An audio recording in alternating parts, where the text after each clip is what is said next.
حضرت مالک بن دینار رضی اللہ تعالیٰ عنہ سے ان کے ایک شاگرد نے مرید نے پوچھا کہ آپ کو یہ سلوک اللہ اللہ کی طرف جو سفر ہے یہ کس نے سکھایا؟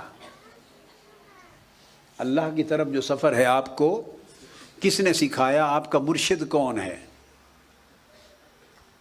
مرشد کس کو کہتے ہیں؟ سمجھیں، ہدایت کس کی؟ مرشد اسے نہیں کہتے جو اپنا راستہ دکھائے، مرشد وہ ہے جو اللہ کا راستہ دکھائے۔ مرشد کی تعریف بتا دوں، میں بڑی راز کی بات، قیمتی بات آپ کو سمجھا رہا ہوں، اس کو پلے باندھ لیں۔ مرشد کسے کہتے ہیں؟ بولیے۔ جو اللہ کا راستہ دکھائے اور جو اپنا راستہ دکھائے، کیا وہ مرشد نہیں ہے؟ وہ مرشد۔ اور مرید کس کو کہتے ہیں یہ بھی سن لیں۔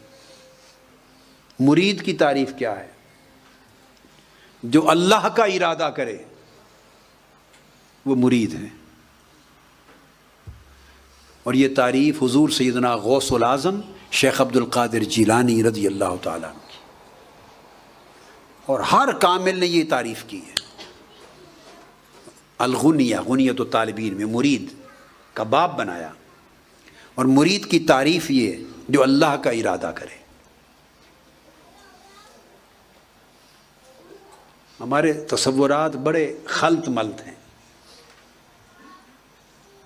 اور مرید آپ پوچھیں گے، کئی لوگ ایسے ہیں جو نہیں مانتے مرید ہونا، ان کی بھی نادانی ہے، اور کئی وہ ہیں جو مرید بنتے ہیں انہوں نے پتہ ہی نہیں کہ مرید بننا کس کا ہے، یہ خبر ہی نہیں کہ مرید ہوتا کون ہے۔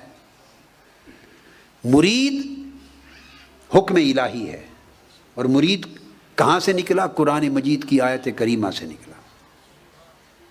مرید بننا کہاں سے نکلا؟ قرآن مجید سے۔ اللہ پاک نے فرمایا، اعوذ باللہ من الشیطان الرجیم، وَاصْبِرْ نَفْسَكَ مَعَ الَّذِينَ يَدْعُونَ رَبَّهُمْ بِالْغَدَاةِ وَالْعِشِيِّ يُرِيدُونَ وَجْهَهُ۔ اپنی جان کو جما کے رکھیے ان اللہ والوں کے ساتھ، ان کی صحبت میں جم جائیے۔ یہ ایک میں نے بتایا نا آپ کی رحلہ، اور ایک الصحبہ۔ رحلت آپ کا سفر تھا جو سفر کیا آپ نے، جب بیٹے آپ اوسلو میں رہتے ہوئے بھی، اور بیٹیاں جب گھر سے نکلیں نیک مقصد کے لیے تو نیت رحلہ کیا کریں۔ رحلت اللہ والرسول، ہجرت اللہ والرسول۔ ایک نیت کرنے میں کیا جاتا ہے؟ کچھ پیسے لگتے ہیں؟ بولیے نا۔ ایک نیت کرنا ہے، اپنے کام جا رہے ہیں نا، جب آپ جاب کرنے جاتے ہیں تو نیت کر لیا کریں جاتے ہوئے کہ رزق حلال کمانے کے لیے جا رہا ہوں، اللہ کا حکم ہے، میرے رسول کا حکم ہے۔ رزق حلال کی نیت کر کے جائیں، 8 گھنٹے جو جاب کریں گے عبادت بن جائے گی۔